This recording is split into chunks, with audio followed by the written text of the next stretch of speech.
Retirement saving is a challenge. I don't think we should ignore the fact that people have got to save a lot to have a comfortable retirement. The rule of thumb is that you probably need an income of between half and 2/3 of your salary, of your earnings, when you get to retirement to live comfortably. That will require quite a large pension pot to support. At the People's Pension, we have some valuable tools online that will help you calculate the level of pension pot you need to get to give you the retirement that you want. There are also lots of other things you can do to help bolster your retirement. If you have a number of pension pots with different providers, you can amalgamate them, and the People's Pension is very efficient at doing that. You can save more, either through regular payments or lump sums. And you can also modify your retirement expectations, potentially retiring later to give you more time to save. There are lots of options out there, but the best thing you can do is be engaged with the issue. Also, you could look at the website of the Pension and Lifetime Savings Association, who run something called their Retirement Living Standards Assessment. That gives you an idea of the sort of levels of income you might need and how to save for them.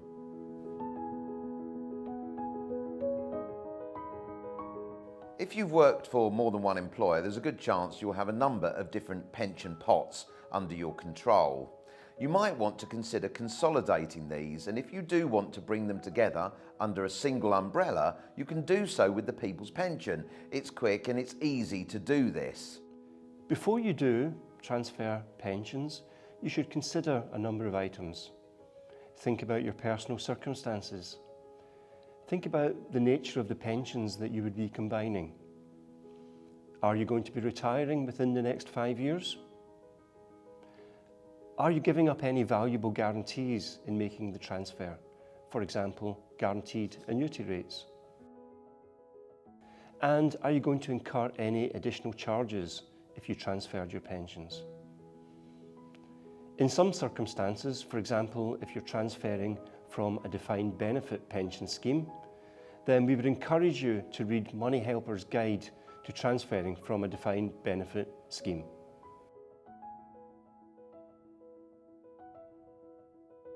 Well, the process to transfer into the People's Pension is straightforward.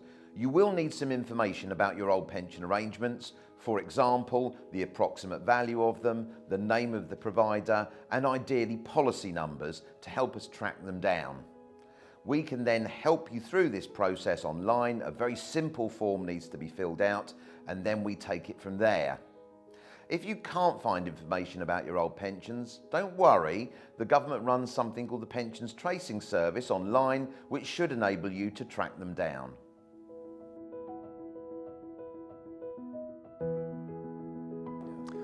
While it's important to note that your previous employer will no longer be making contributions into your plan, your funds will continue to be invested with the People's Pension for as long as you want. In addition, if you would wish to make additional payments into your People's Pension plan, you can do this online through your personal account. Even if you're not working, you can still pay into the People's Pension. You are able to pay up to $3,600 a year from gross earnings into a pension arrangement, even if you don't have any net relevant earnings. And this can be done by contacting the People's Pension and putting the necessary payment arrangements in place.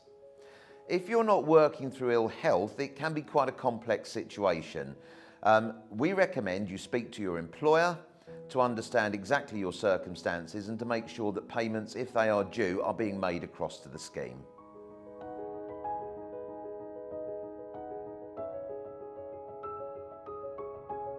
Well, first of all, welcome back. And the really great thing about the People's Pension is that you just have one pot for life.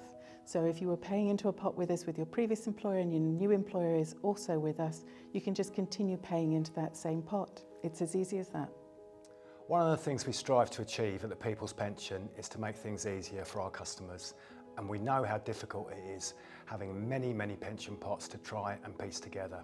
So if your new employer enrolls you into the People's Pension and you have funds in your existing pot with us, this will automatically be directed to that one single pot, so you only ever have one pension pot to oversee.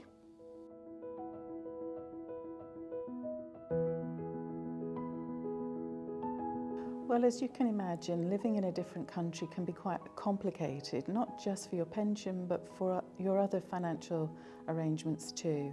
So what we'd recommend, first of all, is that you talk to your bank and see what they require from you in terms of where payments can be made, whether payments are made into accounts in the UK or accounts in the country that you're moving to. And then once you've got the information from your bank, just give us a call and we'll help you through the rest.